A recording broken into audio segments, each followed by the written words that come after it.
Singular. There's no S. All right, we're live. Hey, this is Giggles on the Appalachian Trail Live podcast. I'm in the dark spot. Yeah, it's raining, so we're kind of in a funny spot. It may be kind of hard to hear us and see us, but you know, whatever. We're doing the best we can. So we are in North Woodstock, New Hampshire. We're at one of the finest hostels I've ever seen. It's called The Notch. If you're on the trail, you need to stick at The Notch because it's perfect. It's the best. So I wanted to talk about several things. I wanted to talk about Nobos and Sobos and how they hate each other for some reason. Although I think most of the Nobo girls are really hot, you know, but Wow. That's just my opinion. Most. And There's literally one here. well, You're talking about me. I know, and the thing I love about Nobo Nobo and Sobo boys are really hot. and the cool thing about Nobo girls is their arm hair tint is much longer. It really turns me on. And I want to talk about the AMC, and that's where we're going to start. The AMC is the Appalachian Mountain Club. They were founded back in the 1800s by four dudes that went to MIT before it was MIT. Don't ask me what they called it back in the 1800s. So, these nerds that were into climbing up mountains started doing this stuff. They got these members. People started dying on Mount Washington. And the reason people die on Mount Washington, and they still do today, is forever it had the highest wind speed on the planet. So, thank you, sir. They have this observatory up there where they do the weather, and back in the 30s it got up to 230 something mile an hour. When I was up there it was 40 mile an hour. That's considered a really nice, pretty day. So this Appalachian Mountain Club is still around. They have these huts. About, what is it, 8 huts, right? Yeah. You could say anything right now because there's nobody watching. I know, but you know, they'll watch later. Okay. So it started out, they put these huts to keep people alive from the extreme conditions. And then they put what they called the carriage trail up to the top of Mount Washington. Then you could put a horse and a buggy and get up there and see the nasty weather and all the clouded over mountain that's not very pretty. After that, they put the Cog Railroad up there. So now there's a train that goes up there. It's been going up there for since the late 1800s. And it's really pretty silly. But it's weird because as you're hiking on the Appalachian Trail, out of the fog comes this damn train and damn near runs you over. And then after it goes by, you walk over the railroad tracks and you go up to the observatory where you eat pizza and ice cream. Now here's why I hate the AMC. There's not a lot of places to stay in the White Mountains because they have these huts, and you have to have about $140 a night to stay in one of these huts. Well, no true hiker has $140 to blow in one night. Maybe you. All right. I'm hanging with you tomorrow night. So us through hikers get treated like dogs because we don't have the money, and we do this work for stay deal, which I'm cool with a certain amount. But after you do your work, they feed you eggs that are cold. This is Twigs. He's a Sobo. Tell me your name again. Sherpa. He's a Sobo, and bartender. She's a Nobo. So I just rather camp outside than have to stay with these blue-blooded Harvard grads that look at you like you're really weird, and it's the fact your stench is bothering their nose, and you watch them eat in front of you while you sit in the corner, and then you get to sleep on underneath the tables that they eat on. It's Cinderella. Yeah, it's like Cinderella, but anyway. That's not the problem I really hate. The problem I hate is these damn helicopters that they have to use. So you go to the Privy. They have this deal that says you only paid $5 for the night, but it really costs $12 because we have to fly a helicopter at $1,600 an hour to bring compost stuff to help the composting Privy, right? is that they can't do it like in Maine where you just dig a hole and then bury it when it's done. All right, I see no problem with that. And then they fly the damn shit down the mountain and dispose of it there instead of just burying it in the ground and let the compost up there. I don't get it. Now here's the interesting thing. It seems to me that the helicopters are a lot more useful to bring propane up to these damn huts and other shit to keep these harbor grads happy. Anyway, I'm done with the damn Appalachian Mountain Club. I wish I was back in Maine, but I gotta go south. I loved it. You didn't have this shit up in Maine. You just went down the trail. The privies were normal. You didn't have to pay for a damn shelter. And I want to say, the MATC, you do a hell of a job. Thank you so much. And you think us bum hikers are not contributing? Well, we go down the trail, and when we come into town, we buy a lot of beers, we buy a lot of food, and we help this local economy that really kind of sucks in some of these areas. Anyway, now it's time to talk about hiking. All right. The Whites have been, in some ways, amazing because of the weather. It's been crazy. I lucked out and got some really good views, but on Mount Lafayette, it had to have been like 60 to 80 mile an hour. And yeah, it was a nasty day. But I had fun. I pretended I was that dude on the Weather Channel that acts like a dumbass in the hurricane. You know? And I don't even know if that's real. They probably got a fan on his damn ass. What do you think, Sherpa? What was your best part of the watch? Well, my best part, only in retrospect, in the moment it was pretty terrible, was my stone on Mount Washington. So, like most people, I had really shitty weather. I don't know what the gusts were like that day. I think they're like 60 miles per hour. Pretty moderate rain, foggy, no views. So by the time I got up there, I had tourists just looking at me like I was an idiot for hiking up there while I was on the train. And I'm just like in there like shivering, trying to warm up with a cup of coffee, trying to get the motivation to get to Lake of the Clouds. But yeah. Did it ever clear up where you got a view? On Mount Washington, no. Yeah, I had dinner and then it finally cleared up. I actually got a pretty good view. Now, Twig, tell us about the rain. I know you went through a hard day after Washington, no? Yeah, I mean, there was rain. It was supposed to come in the afternoon. It didn't. Exactly. Came in the morning. That's what happened with me. Came in sideways. Yeah, I think probably on the exposed sections outside of Lost Lake or Lake in the Clouds, whatever it's called. Drenched you pretty good. Ended up having to sit at the mitzvah hut for a few hours to get warm. I think I've learned not to trust any weather report in New England. No, weather reports in New England are useless because the mountains are just really unpredictable. I saw Twig later on that evening come into the shelter I was sleeping in, and We had a huddle for warmth that night. Really? No, there was a point in What time. shelter? There was a point in time where he's kind of wriggling around in his sling bag, and he's like, "Guys, and like I'm naked right now." Break was there, and we went in the shower. you're full of shit. True or false? Those words came, guys. I'm naked in my sling bag. Oh, naked in the sleeping bag every night. There you go. There you go. Yes, I did say that. Right? So what's Naked in the sleeping bag, yes, sir. How was that cuddling for warmth? Well, when you're hypothermic and you need like a huddle for warmth. Okay, but you didn't actually do that. Were you there? You just say he was naked. Yes or no? Were you there? No. Okay. I was there. Were you there? I was there. But Okay. he's saying that never happened. Well, that's what he's gonna say. So you got naked too then. Hey, we're still alive, aren't we? All I gotta Just a say is coincidence? Twig's a very handsome man. We're all handsome in the light of the shelter. So, what's this Nobo-Sobo bullshit? What's your problem, Twig? Oh, you won't say about this. Yeah, bring it up. say that I Now have you've a talked about it all problem. day. Come on. I just think Nobos shouldn't be on the trail. Nobos should be on the trail. No, that's a bit much. That's a bit much. Are you a Nobo?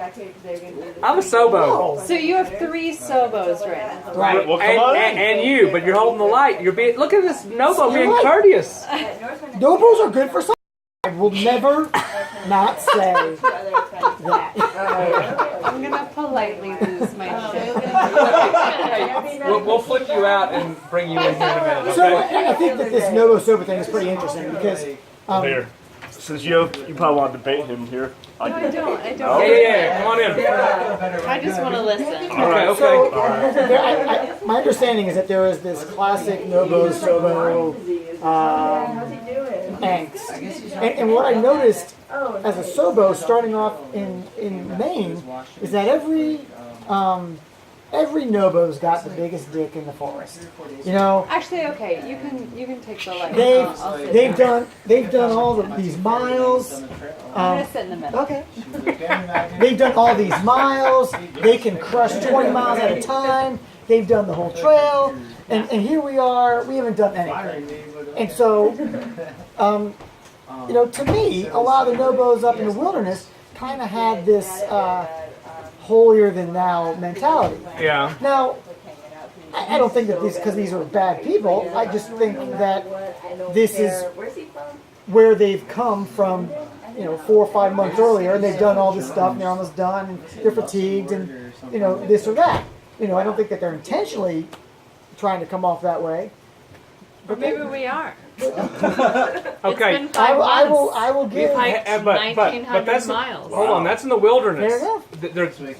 They're So it they have that changes. 1,000-mile stare by that time. They look like they just came out That's of summer. true. Almost 2,000 mile stare. Well, That's yeah, really what it is. Here you go. So, but what you do notice is that Nobos change as we Sobos go south. We start to see weaker and weaker versions of the Nobo. So when you get to the Andover Nobo, you start to hear him saying, "Man, those mountains kind of gave me a hard time," and it's kind of reassuring because now you see, you know, little holes in the armor. It's like, oh look, there are people inside of those, you know, cold, heartless shells. well, You never know when you get to brush your teeth. I have something, to say, but let's hear your side now, Well, no, it's after I As a Nobo. grabbed it. and talk Slay as all loud as day. you take. Slay all day. Yeah. As a Nobo. And talk as loud as you can. As a Nobo, my experience with Sobos is that they think, or you think, Whoa, that whoa. you've gone through the hardest shit of the trail. That may be true. The hardest terrain. I totally get that. But I really liked your point earlier, and you didn't make it just now, was that we're calibrated differently. I've hiked 1,800 miles. You've hiked less than 400 miles. So when I look at a mountain, I think this is a totally doable mountain. It's hard, sure, but it's not going to beat me. I will beat the mountain won't beat me. And by the end of the day, sure, I'm fucking tired. I don't want to talk to you. I don't want to talk to you. I don't want to talk to me. I am like listening to audiobooks for days because I am left alone by myself. I don't want to hear myself anymore. I've had 1,800 miles of hearing myself talk. I get it. I totally get it. And I also get that, like, when I meet Sobos, like, before you, the elite Sobos, the Sobos who started way earlier than you guys did, they're kind of assholes. Same with our Nobos. Like, See, it's like we can't even have, like, you and I can't even have the conversation that we want to have because, you know, all the Nobos that I'm speaking of are Nobos of farther north. And all the Sobos that you are speaking of are Sobos of farther south. You know, so in many ways we're kind of, you know, are talking past each So other. it just sounds like a people are asshole kind of thing. It doesn't matter whether you're no or No, but Yeah, I think you're So, right. so everybody's an asshole anyway. So there's a calibration issue on both sides. So when Nobos see early Sobos, they've done more. When Nobos see when Sobos see late Nobos, they've done more. You know, so it's hard for them to kind of say what's easy for one group isn't easy for another.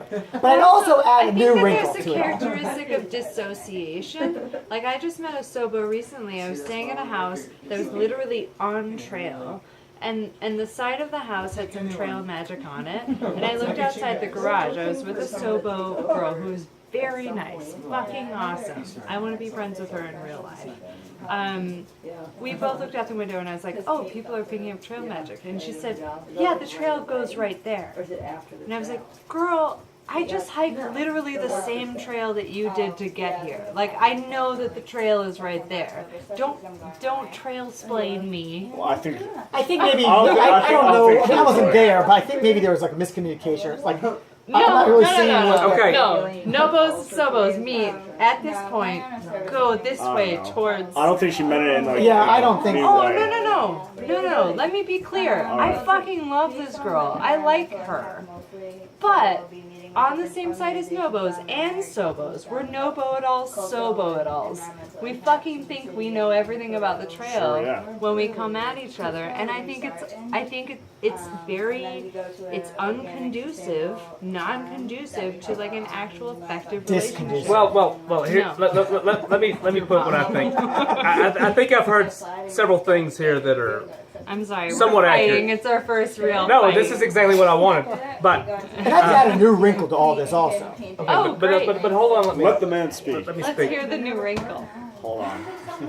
Adding on your list. When you talk about the 100-mile wilderness, that's our first few miles. First 100. First 100 miles. Okay, so smart ass.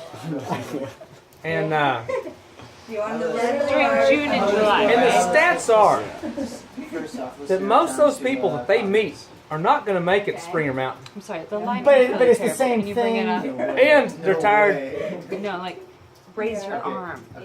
And so It's like lighting. they don't have a lot of respect. And I understand it. I would probably be a little cocky myself. I guarantee you I would be, because I'm that type of cocky asshole anyway, Well, right? so would he. Well, this is what, And this you is would what be I'm too. saying. But this is what I'm saying. I don't blame. no, I'm not saying but- these are personality But here's the cool flaws. deal And then from there about to Luxembourg, Gorham, the town that's north of here, by to England and Scotland, on the other side of the Wikes, basically. to Portugal, Everybody starts being cool, as well as France. because at that point They're humble. the Sobos have come through That's all of Europe. Mahoosuc, and they've gone over some pretty nasty mountains Yeah. in southern I mean, but in they southern haven't even Maine. gone through Southern Maine Maine. sounds really tough. Okay, and the Nobos have gone through the Whites. Yes. and Right? this program was very. So what I got in Gorham Three is different travel breaks. intelligence Some of it meetings were was going through on. program where we took The travel. Nobos were saying, Oh, I went to Russia too. Sorry. "Can I get away with this many days of food?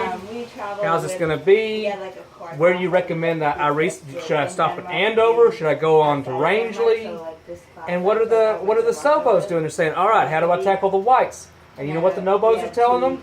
They're telling them, free travel that we did. don't pack the amount of days you're going to be out, because you're going to get extra food in the Whites. Yeah. And guess what happens? You get extra food in the Whites. You can go with about 3 or 4 days and be out for 6 or 7.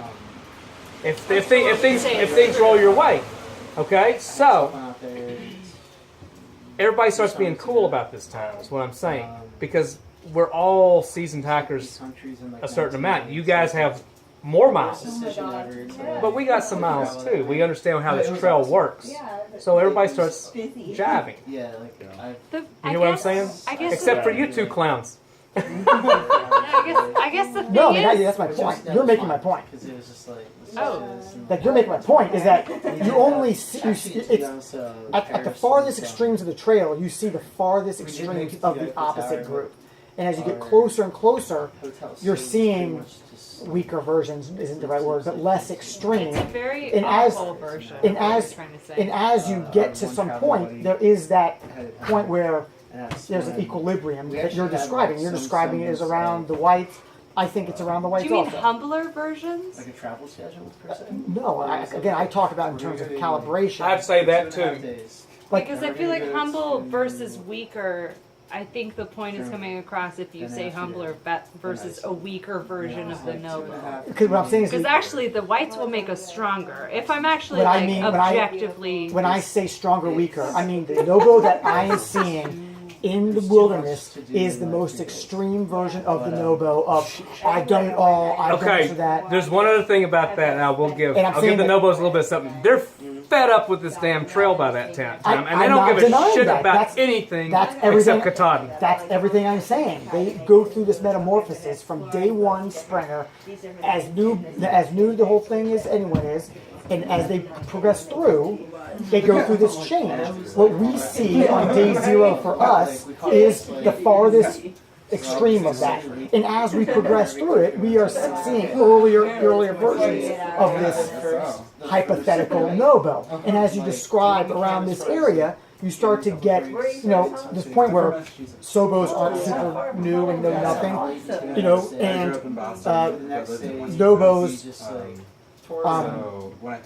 aren't as hardened as they are further past into Maine. All right, I want to finish this conversation, and what I got to say is both of us are cool. We're both bad motherfuckers. We're both hiking this trail, and we're getting the damn thing done. Although as a Nobo, I would say that I'm like the baddest, coolest of the three. There you go. See, the Nobos are a cockier. All right, now I want to talk about. Have any of you guys met Janet? Yep. Yeah. I got to meet Janet in this town, and let me explain Janet. Janet is she has a hostel down in Irwin, Tennessee. She's had this hostel forever, and what she does is she has this ugly looking green van.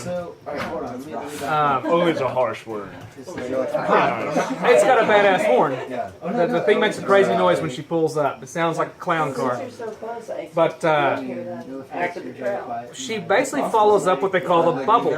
And the bubble is the largest group of northbounders going up the trail. Well, that's how she can make the most money, so it makes sense. And she just left this town, I believe today, and went up to Gorham because the bubble's headed up there. So she makes money? I don't know. She says she doesn't charge anything, but I gave her a little tip for giving me a ride into town. I don't know what she does. It doesn't make sense to me, but she follows this group up, and she's sort of a trail angel. She helps a lot of hikers out. She's pretty cool, evidently. I mean, I got to meet her for a few minutes, and it was cool because she's sort of a trail celebrity. What was your experience? What did she do for you?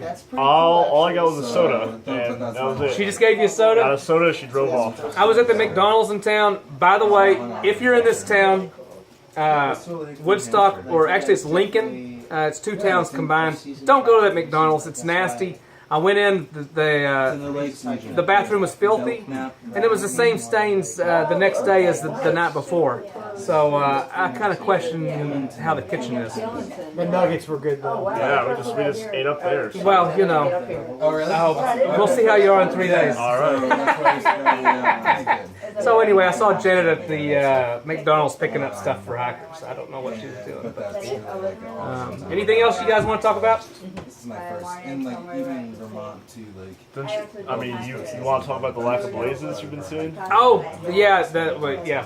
I know. So a blaze is this white thing on the tree. You guys know what blazes are. White blazes, blue blazes. And both Vermont In the whites, there's hardly any blazes. And the trail is not called the Appalachian Trail. It's called these other names that these crazy blue bloods hike down. They have maps, and we don't have maps because there's no need for a map unless there's no blazes on the trail, right? But we've made it through most of that area, and it's been a little frustrating, but I don't think I've gotten lost. You got lost? Yeah. How bad was it? How many miles? Total. I'm guessing 1 or 2. 1 or 2 getting off and then back? Off and back, yeah. And my issues really weren't in the whites. I mean, I understand how they do the signs, and so I'm fine with that. My main issues were before the whites in Maine, where AMC still took over. Getting to intersections that aren't blazed. The condition of a lot of blazes. To me, you shouldn't get to any intersection where you can't see which direction to go. And I think a large part of it is that the AMC wants to keep these trails as natural as possible. Which is a noble goal. But when you do that, those trails look a lot like moose trails, look a lot like streams. And so it's really easy when you're focusing on your feet all the time because of roots, rocks, and mud to, not always be looking for every single possible other trail. Right. And so to me, that's why it's important to have blazes up at intersections. And to me, it's a safety issue and it's a leave no trace issue. And how much does it take to take a gallon of white paint up into the mountains and go painting some blazes, right? It's not a lot of work. close enough to do. I don't know. I mean, they obviously do a lot of work. I mean, these trails are not, they're put together by somebody. I don't want it to beat up AMC too much. They do a lot of stuff. I was a little hard on them. But what I would say to them, and what I have said to them, like to me, job one needs to be, you need to know when you're on the trail. Yeah, and I want to say about the AMC, they started out as a really cool deal because they started out to do science, arts, and blaze these trails for us. So I want to get some shout outs. Thank you, Chris Katulak, for watching, and thank you, Steve and Alana. They got me down in Crawford Notch. What was that notch? I believe Crawford. Crawford Notch. I'm sitting there in this stealth deal. This couple comes up, starts talking to me, and I was with Spills, one of my hiking buddies. Spills comes out from getting some water, and these guys say, "Hey, why don't you come camp at our campsite? They have showers there. We're going to go get some beers. We're going to get some sausage and cook it up on the fire." And we had a wonderful night talking with them. Great folks. They're entomologists. Learned a lot about ticks. Learned a lot about other stuff. They're from Louisiana, so go Tigers. And I think they were trying to set y'all up for some tomfoolery. well, I didn't tell you what happened later on. Two youngish folks coming off the trail. They were good looking, but no. They were very nice, and thank you so much, Steve and Alana. All right, the next town will be Hanover. Dartmouth starting up. I don't know, maybe I can get into like some of those rush parties. What do you think? Probably got to shower first, but yeah. Yeah, Hanover, we're coming for you. See you guys later.